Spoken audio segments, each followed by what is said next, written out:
Hello, my personal goal today is to explain to you the benefits of prepping homemade baby food and my personal experience that I had with that.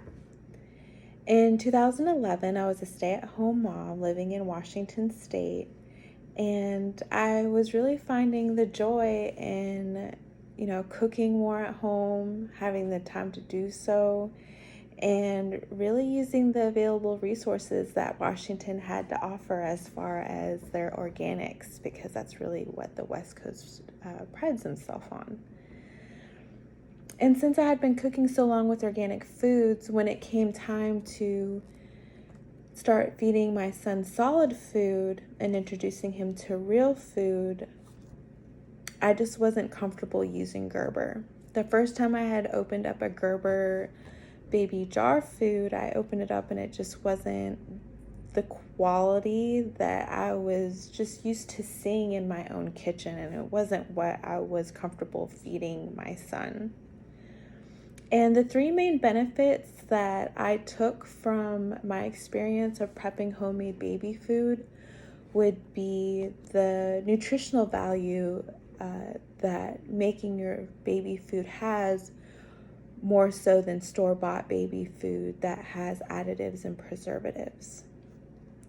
What I also found out in my research is that it develops a stronger digestive system that boosts the baby's allergy immunities in that process, which I thought was really awesome. My son doesn't have any allergies to food as so much as he does to outdoor allergies, but that's a different story. And another benefit that I really took from it as a parent that benefited myself was that it was more cost efficient. It was significantly more cost efficient to make my own baby food than it was to go to the store and buy it all the time. So the main benefit and the most valuable benefit that I found was that prepping your homemade baby food is more nutritional to your baby than it is the store-bought baby food, because it doesn't have any fillers. There's no suspicious names that are associated with what you're feeding your baby. It's more of a farm to table concept, is that you know what you're giving your child. You cook it, you see it. It's simply food. If you want to add milk, if you want to add texture to it, or cereal to make it thicker, you can do that. But you yourself know what you are giving your baby.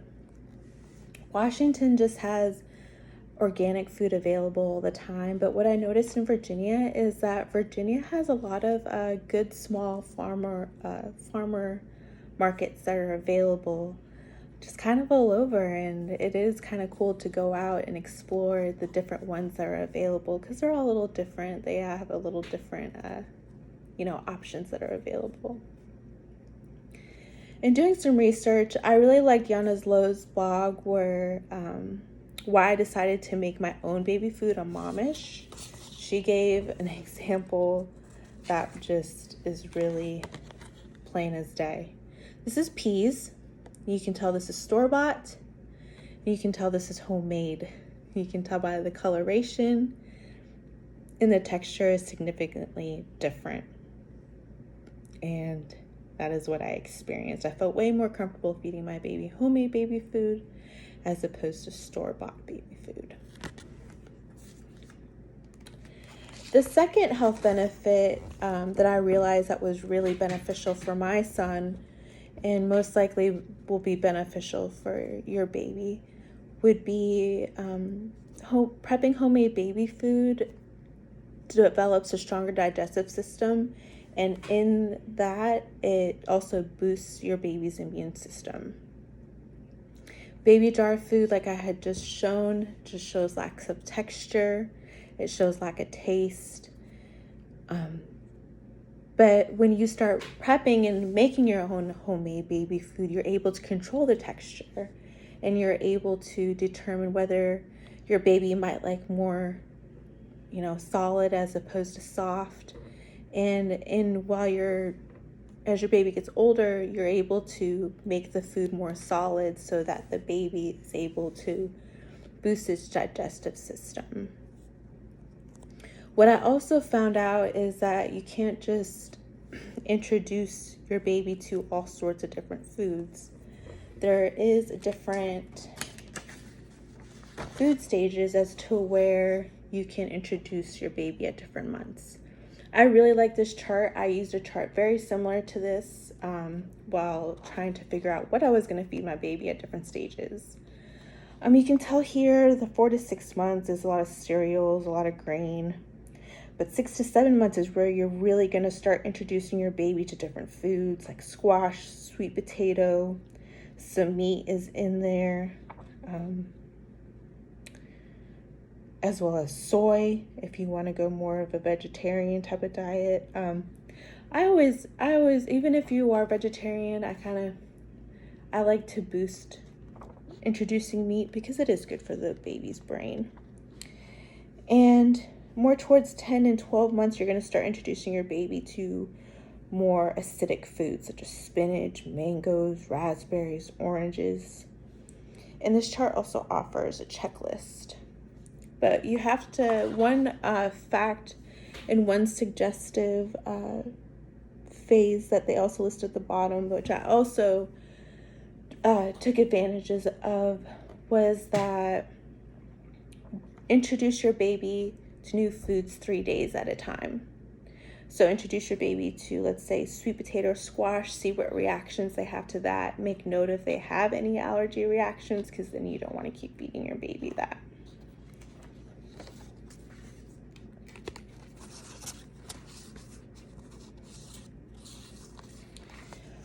And the last benefit that I had really taken from introducing my baby to solid foods and homemade baby food was that, of course, you're going to have your health benefits for your baby, but the benefit that I really liked was that it was more cost efficient.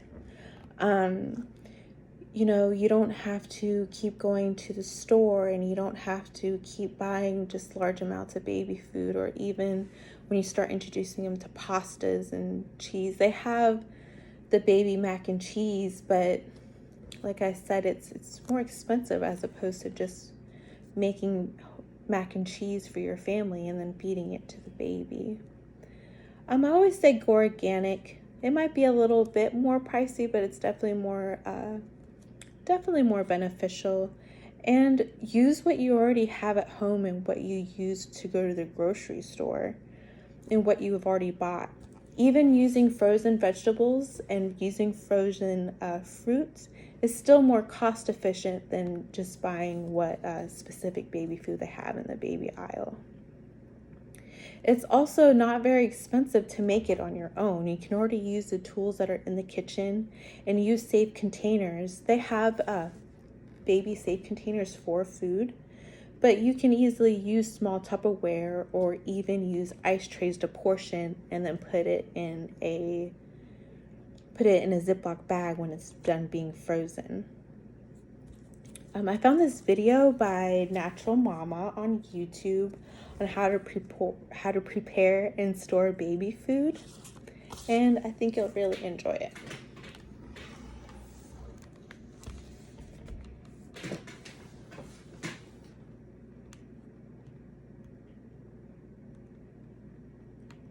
Stove top, and some of the traditional way of doing steam is by adding some water to a saucepan.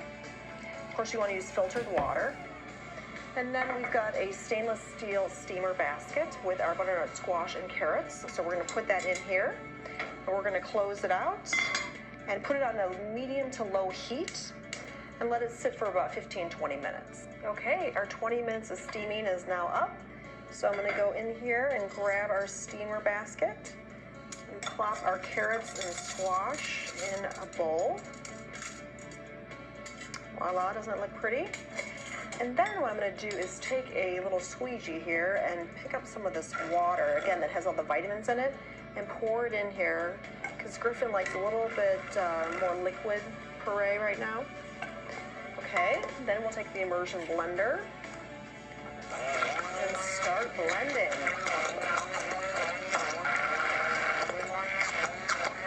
So there you have it. This is the butternut squash carrot puree. Doesn't that look beautiful? It's all ready for baby. Another option is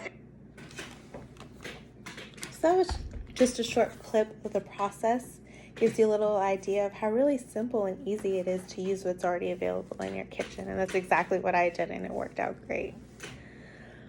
So in conclusion to my experience, the three main benefits that I took from prepping homemade baby food would be, of course, the nutritional value it provides for your baby with less additives and preservatives, the boost in strength it gives you, what gives your baby for its digestive system and immunities, and how much of a less of a dent it's going to put in your pocket and save you money to use towards other things for your baby.